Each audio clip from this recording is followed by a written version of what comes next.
Hello, hello, hello. Camper van update part 3 na tayo. This time, mag-install na tayo ng side awning natin at magpapalit din tayo ng tint sa van. First, tignan natin kung paano ba natin maikakabit yung awning natin sa roof rack natin. At syempre, yung gagamitin natin, ang favorite nga solar accessory natin. Ito ay yung L-foot. Kakabit natin siya dito. Kailangan lang natin palakihin yung butas niya para pwedeng pumasok yung mga bolts na kasama ng awning. Ayan, pwede na. Gagawa lang tayo ng dalawa pa. At para mas matibay ay gagawa pa tayo ng isa pang butas para dalawang bolts ang ikakabit natin. Para sure na matibay yung pagkakakabit. Check na natin. I-slide lang natin yung mga bolts dito. Tapos check natin kung pasok na yung butas na ginawa natin. At ayan, okay na. Kabit na natin yung dalawa pang L-foot.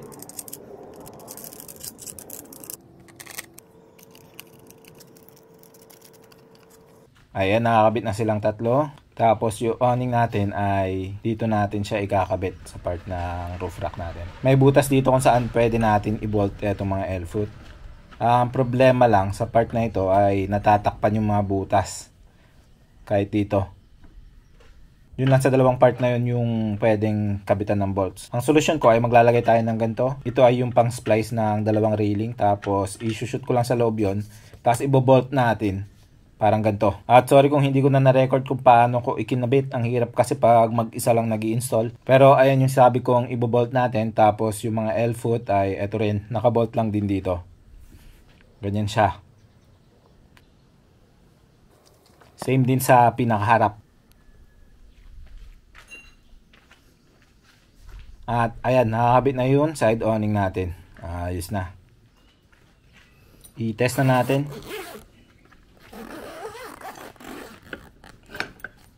Oops. Nandito pala sa loob yung mga pang-mount sa kanya. So may bracket na nakasama pero hindi ko nakita agad na sa loob pala nung awning mismo. Hindi na natin nagamit. Well, I think hindi rin naman natin magagamit since mahaba ito. Pero baka sa inyo ay magamit nyo ito. Tago na natin yan since hindi na natin siya kailangan.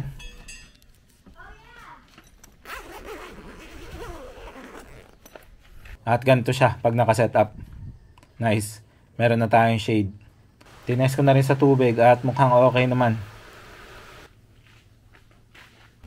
Ayan. Ang luwang nito. Since ito yung pinakamalaking size na binibenta nila. At may mga dumating ulit tayo ng mga bagong packages natin kanina lang. Kaya mag-unbox muna tayo. Tignan natin to. Oh, ito yung mini portable na grill. Buuin lang natin. Ayan. Tapos ipapatong lang to. Parang 1, 2, 3, 4. 4 na hotdog lang ang kasya. Tapos to disassemble. Ayun, ganun lang kabilis at super compact pa. Next naman, ano kaya ito? Ito yung gagamitin natin na pang cover sa side ng awning natin. Parang waterproof na tela lang din siya. Hindi ko na muna ipapakita kung paano gamitin kasi hindi pala sakto yung pang mount niya. Kasi pang ibang awning siya. So yung pang kabit ay medyo maliit. I-modify ko na lang para magamit natin. Buksan na lang muna natin itong isa pa. At ito naman ay yung pang cover sa stove or sa grill. Ganyan lang siya para pang cover sa hangin. Next naman ay matagal ko nang gustong i-check kung working ba yung thermostat ng van natin. Kasi ang tagal uminit ng makina nito. Tapos pag mainit na, hirap naman na lumamig. Yun yung gagawin natin ngayon. Tinanggal ko na yung air filter. Nag-drain na rin tayo ng coolant. Next ay tanggalin natin yung thermostat outlet housing ng makina natin. Ito yun. Tanggalin lang natin yung 3 bolts dito. Ayan. At yung hose natin. Pag natanggal yan, pwede na natin hilain pataas. At ayan, natanggal na. Naku po, sabi na nga ba walang thermostat. Dapat dito nakalagay yun kaya pala hirap lumamig. Nag-overheat na kasi ito kaya pina-overhaul ko. Kaso may mga mekaniko na akala nila pag tinanggal ang thermostat ay nagiging mas malamig. Pero hindi lahat ng makina ay ganun. Sa makina natin na Nissan TD42 to ay mas nagiging mainit siya kapag walang thermostat. Kasi imbes na lahat dadaan sa radiator para lumamig yung coolant ay umiikot lang yung ibang coolant pabalik sa makina at hindi na sa radiator kaya umiinit. Anyway, ito na yung thermostat natin. Linisin lang natin yung mga natira pa na gasket maker dito. Wala tayong gasket para dito so gumawa muna tayo ng material temporary lang na available sa atin. So ayan, Hindi ko nasasabihin kung ano yung ginamit ko para wag yung tularan kasi hindi naman recommended yan. Pero malamang sa mga gumagawa ng battery, alam nyo kung ano yung ginamit ko. Gagamitin ko kasi yung sasakyan namin ang gabi, kaya kailangan ko remedyohan muna. At ayan na. Ibalik lang natin yung cover niya at make sure na nakatorque ng tama. Nakabit na natin yung hoses, nag-refill na tayo ng coolant at i-check na lang natin kung may nagli-leak na coolant. At buti naman wala. That night, drive natin ng 400 kilometers papunta tapos 400 kilometers din pabalik at wala naman tayo naging problema. Alam nyo ba yung place na to? Diyan ka makakabili ng masarap na grilled na hotdog. Comment kayo below kung alam nyo kung saan yan. Ang ganda talaga ng sunrise kapag sa probinsya. Tingnan nyo. Anyway, kung mapapansin nyo ay wala tayong rear view mirror. Diyan dapat yan nakalagay, yung rear view mirror natin. Pero tinanggal ko kasi ay magpapalit naman tayo ng tint ngayon. So pag uwi ko, ang unang ginawa ay yung tinanggal natin yung lumang tint. Papainitin nyo lang yan. Tapos dahan-dahan yung lihain. Next, nilinis natin yung windshield sa labas. Kasi ilalapat natin yung bagong tint natin yan sa labas ng windshield para masukat. And then cut natin to size. Kapag nakat na natin yung tint sa tamang size ay i-shrink na natin yung tint para mag-fit siya sa curve ng windshield. Hindi kasi yan basta-basta dinidikit. Dito ako nagkamali. Dapat nilagyan ko ng soapy water para mas lumapat yung tint sa windshield. Anyway, after natin linisan yung loob ng windshield ay trinay na natin ikabit yung tint natin.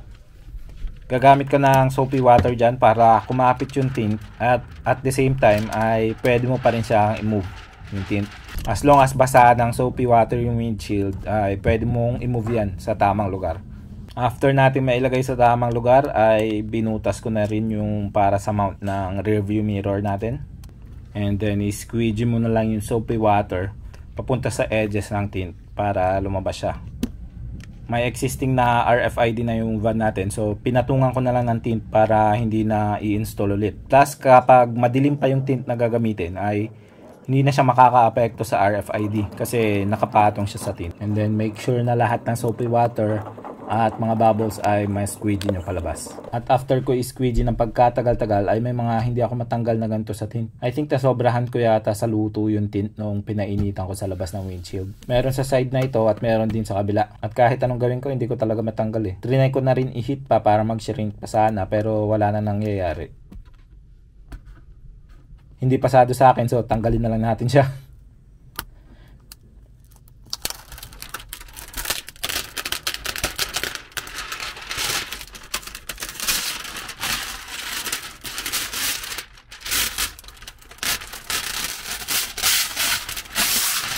Ilang oras na trabaho para sa wala.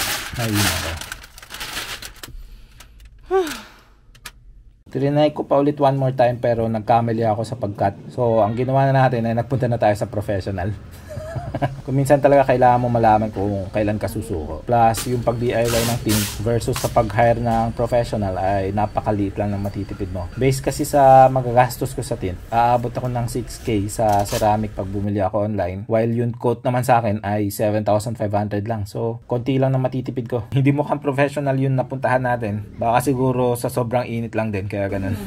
Pinanood ko rin yung pag-shrink nila para hopefully next time ay hindi na ako magkakamali. At ayan, nakabit naman nila ng maayos. If magdi-DIY ako, nakasave siguro ako ng 1K to 3,000. Pero kung magkakamali ulit ako, ay another 2,000 ulit yun. So, lugi na talaga ako. I think yung risk to reward ratio niya ay napakababa para i-DIY pa. Mas okay na magbayad ka na lang kaysa magkamali pa.